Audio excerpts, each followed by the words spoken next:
Faith, for billions of people across the globe, across every continent and every generation, it is the anchor in the relentless storm of life. It is the quiet harbor where the soul finds refuge from the crashing waves of uncertainty, grief, and fear. It's a source of profound, unshakable comfort, a moral compass that guides our choices in a world of bewildering complexity, and a steadfast promise of hope when all other lights have gone out. Faith is found in the hushed reverence of ancient cathedrals and the joyful songs of a small community chapel. It's found in the whispered, desperate prayers by a hospital bedside, in the quiet solitude of personal meditation, and in the selfless, often anonymous acts of charity that bind our communities together. It is the force that has inspired some of humanity's greatest art, its most profound philosophy, and its most courageous acts of social justice. It is, at its very best, a deeply personal, transformative connection to something sacred, something larger and more meaningful than our own fleeting existence. It is a gift. But what happens when that sacred, intensely personal gift is stolen? What happens when it is hijacked, not by an opposing army or a rival ideology, but from within? What happens when the sublime experience of faith is meticulously packaged, slickly produced, and relentlessly broadcast to the world, not as a path to spiritual salvation, but as a consumer product for immediate sale? When that happens, you have arrived. Welcome to the dark, glittering world of the modern TV preacher, a parallel universe where the sacred line between a prophet and a profiteer has not just been blurred, but has been completely and utterly erased. This isn't a ministry in any traditional sense of the word. This is a multi-billion-dollar global industry, a corporate empire built on tax-exempt foundations, and the precious, intangible commodity they are selling is your hope. The performance, and it is always a performance, is consistently and breathtakingly flawless. It is a masterclass in emotional and psychological manipulation, honed over decades and perfected for the television medium. It begins with the stage, the modern temple. This is no humble house of worship.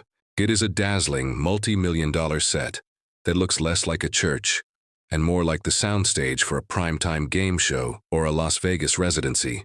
It is bathed in a sea of intelligent lighting, meticulously designed to promise heavenly glory, but technically calibrated for perfect, high-definition television broadcasting.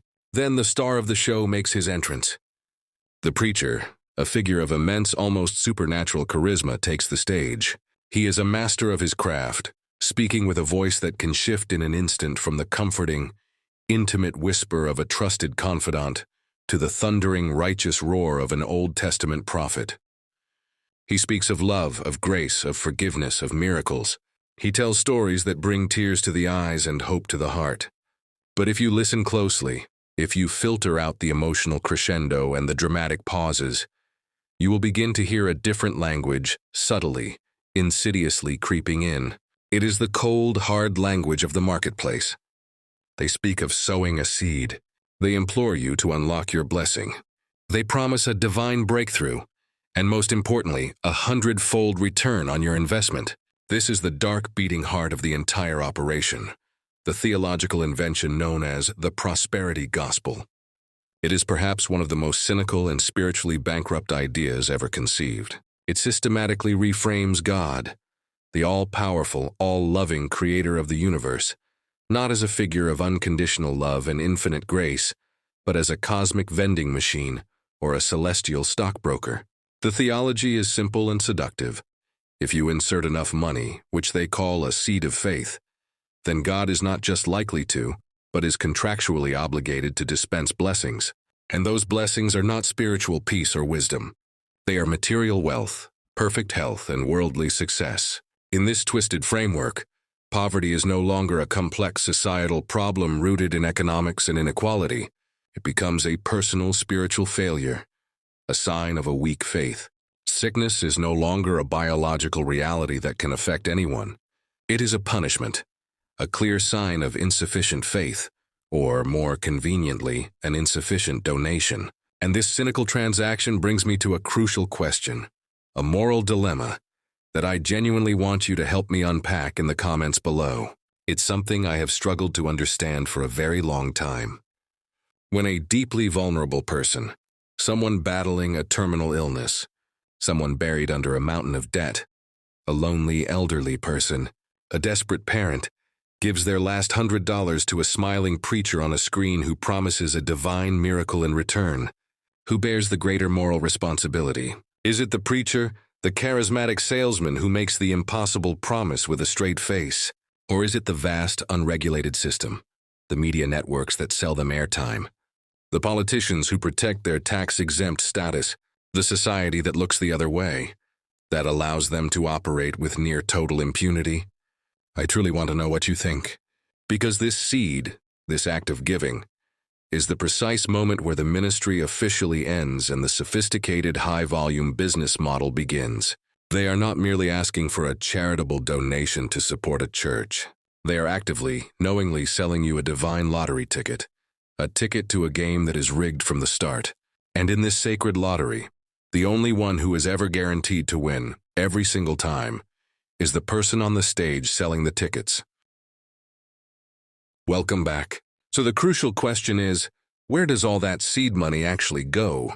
When millions of dollars are gathered from the hopeful and the desperate, where does this river of cash finally lead? Does it flow towards building hospitals in impoverished communities? Does it feed the hungry, clothe the poor, or shelter the homeless on a grand scale? Sometimes a carefully calculated fraction of it does. Just enough to fund a photogenic mission trip, just enough to produce a glossy brochure showcasing a small, well-publicized act of charity. This is not altruism. It is a public relations shield, a thin veneer of legitimacy designed to deflect criticism and maintain their priceless tax-exempt status. The vast overwhelming majority of that money flows in one direction, towards funding an empire of personal luxury that is staggering in its scale and shameless in its execution. We are talking about fleets of multi-million-dollar private jets. These are not modest planes for efficient travel.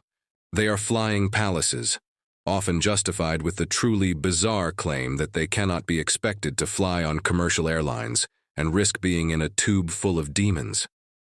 This isn't a theological argument. It's a ludicrous excuse for unparalleled luxury, insulating them from the very people they claim to serve. We are talking about sprawling, multi-acre mansions in exclusive gated communities, often more than one, each boasting more rooms than a small hotel. We are talking about garages filled with luxury cars, Rolls-Royces, Bentleys, Lamborghinis, and wardrobes filled with designer suits and custom jewelry that cost more than an average family's annual income. They have expertly weaponized the concept of faith to build a lifestyle that would make the greediest Wall Street CEO blush with envy. They stand on their golden stages and preach the virtues of sacrifice, demanding humility and simple living from their followers, all while living lives of unimaginable, unapologetic opulence. This is not the gospel of Jesus Christ, who famously had no place to lay his head. This is the gospel of Gordon Gekko, a creed where greed, for a lack of a better word, is not just good, it is godly. The methods of extraction are relentless and surgically targeted at the most vulnerable members of society. The broadcasts are filled with carefully selected, unverifiable anecdotes. They hold up letters, read with a tear in their eye, from people who claim to have been miraculously cured of stage 4 cancer just days after sending in their seed. They parade individuals on stage who emotionally swear that their crippling debts vanished into thin air the moment they stepped out in faith and donated. These are not documented case studies. They are powerful, emotional bait, dangled in front of millions of people who are in moments of deep, painful desperation. For every one of these supposed success stories, there are thousands upon thousands of untold, silent tragedies, families who were driven into bankruptcy, elderly people who gave away their entire life savings, and sick, frightened individuals who abandoned proven medical treatments, all clinging to a false promise that was sold to them between commercial breaks. This is the darkest, most unforgivable part of it all. The crime is not just financial exploitation. It is the profound and cynical exploitation of the human spirit itself. It takes the beautiful, powerful, and deeply human instinct to believe in something more, to hope for a better tomorrow, and it twists and corrupts it into a brutally efficient tool for personal enrichment. It leaves a devastating trail of broken people, their faith shattered, their bank accounts empty, wondering in their darkest hours why God didn't answer their prayers. They never realized their prayers were never meant to reach heaven.